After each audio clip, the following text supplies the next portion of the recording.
శంభో మహాదేవ శంభో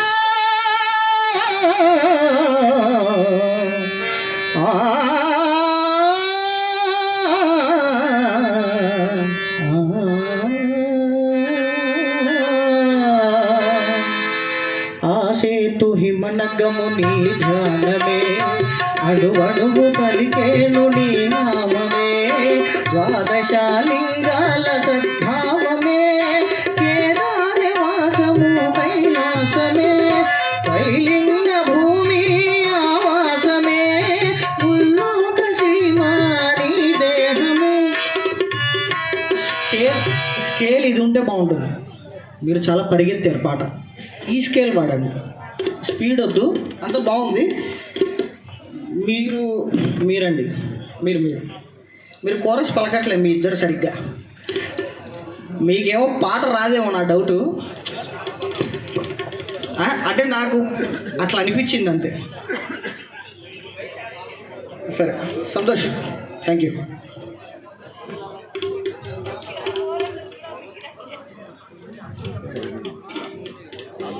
కొంచెం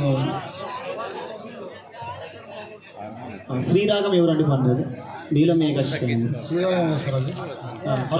coffee sir, అది ఒకసారి సాగి పడండి.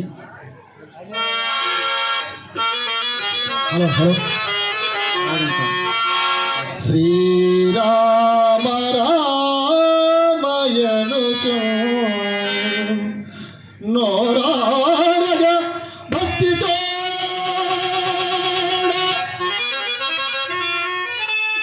నేర్పడ మదిలో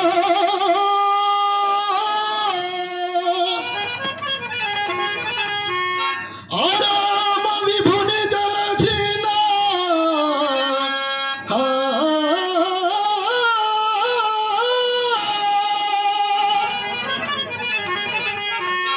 కారాకులు ఢుల్లినట్టు కర్మముడుల్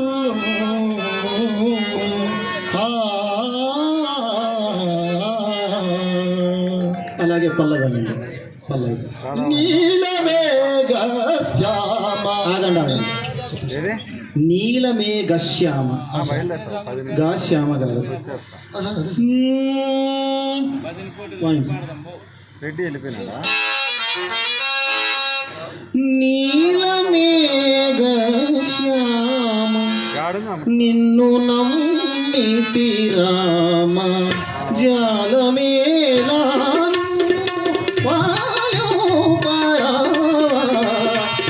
నీలమేఘ శ్యామ నిన్ను నమ్మితి రామ.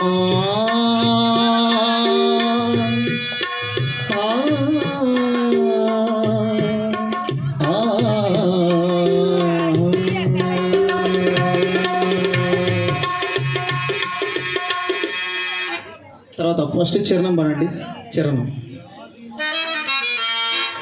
రాతి నాతిగా చేసి రావణుని క్షమించాలి, వదించి కాదు వదించి వధించేస్తా వదించి అన్నట్టు వినిపించింది.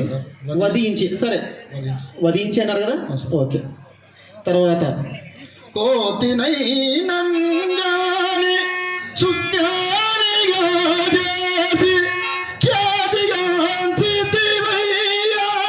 సాకేత రామయ్య. ఇప్పుడు కరెక్ట్గా అన్నారు. అప్పుడు సకేత రామయ్య అని అన్నారు. అదే ఇంకోటి, మీరు తప్పు చేయడానికి చెప్పండి సార్. తప్పు అని ఖచ్చితంగా చెప్తాం. దానికి కారణం ఎవరంటే మీ స్పీడ్ తాళం. ఎందుకంటే మీ తప్పు కాదు, ఆ స్పీడ్కి మీరు అందుకోవాలి కదా. అందుకని ఖచ్చితంగా సాకేత రామయ్య అని కాదు. అక్కడ సకేత రామయ్య అంటే సమసూతులు తీసుకోలేదు, స్టెప్ 4 తీసుకుంటున్నారు అనమాట. కాబట్టి అది కొద్దిగా తబల చాలా స్పీడ్ అయిపోయింది. ఇది చాలా నిదానంగా ప్రశాంతంగా పాడింది. ఇంకొక విషయం, అసలు ఈ పాట పూర్తిగా డబ్బింగ్ పాట. తెలుసా మీకు? పూర్తిగా డబ్బింగ్ పాట. సార్ ఇది వెంకటరావు సార్ రాసింది సార్ ఈ పాట. అవును, వెంకటనారప్ప సార్ గారు రాసినది. కేవలం సాహిత్యం మాత్రం రాసిన కానీ సంగీతం పూర్తిగా డబ్బింగ్ పాట. వాయించండి, నేను పాడతా. అది మనకు తెలియదు సార్.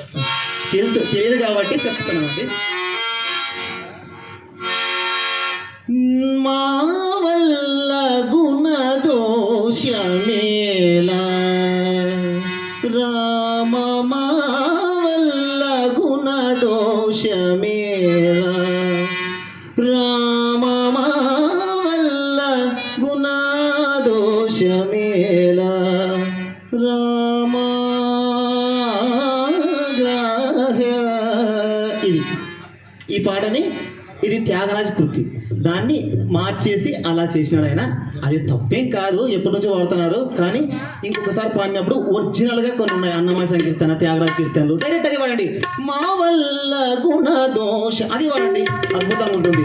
వద్దు, నువ్వు కొద్దిగా స్పీడ్ తగ్గించుకోవయ్యా, వాళ్ళ కొద్దిగా ఊపిరి అనేది. సరేనా? నీ యూత్ అంతా ఇక్కడ చూపించకూడదు, ఆ నిదానంలో చూపించాలా. సరేనా? ఓకే, ధన్యవాదాలు. మాల్కోస్ గారు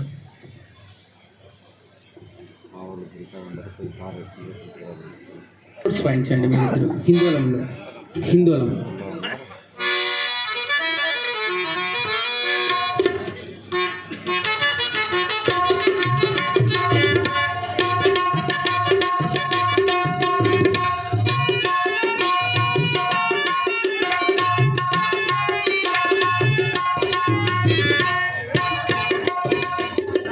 ఇక్కడ హిందోళ స్వరస్థానాలు వాయించండి.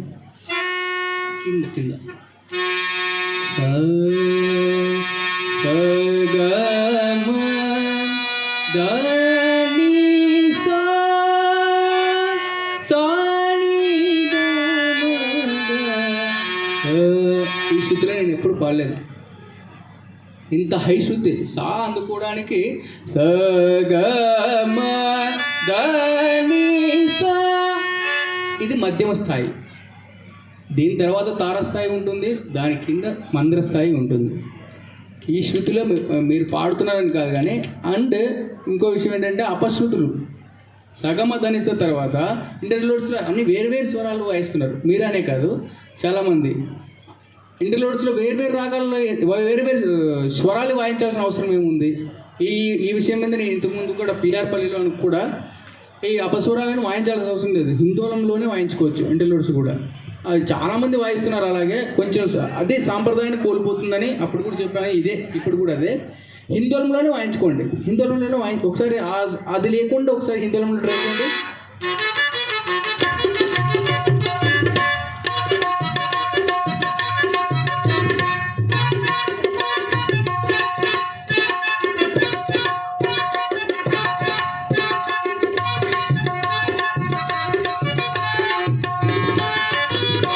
ఎంత బాగుంటుంది. అన్ని సుస్వరాలు అన్ని స్వరాలు అవసరం లేదు వీటికి. హిందోళం అనేది జన్య రాగం. హిందోళం అనేది కదా చాలా జన్య రాగం. వీటికంతా అన్య స్వరాలు వాయించాల్సిన అవసరం లేదు. దానం అనేది ఉంటుంది. మనకి మొహ లక్షణం ఎలా ఉంటుందో ప్రతి ఒక్కరికి ఒక్కొక్క మొహ లక్షణం ఉంటుంది కదా, ఒక్కొక్కరి ఐడెంటిటీ ఉంటుంది. ఇప్పుడు ఆయన చూడాలంటే ఆయన చూస్తేనే ఆయన పేరు తెలిస్తే చాలు, ఆయన ఎక్కడ చూసినా గుర్తుపడతాం. అలాగా ఒక్కొక్క రాగానికి ఒక్కొక్క లక్షణం ఉంటుంది. ఆ లక్షణాన్ని విడవకుండా కరెక్ట్గా సుస్వరాల్లో వాయించుకుంటారని కోరుకుంటున్నాను. Thank you. బాగా వాయించారు, అదర్వైజ్ సూపర్.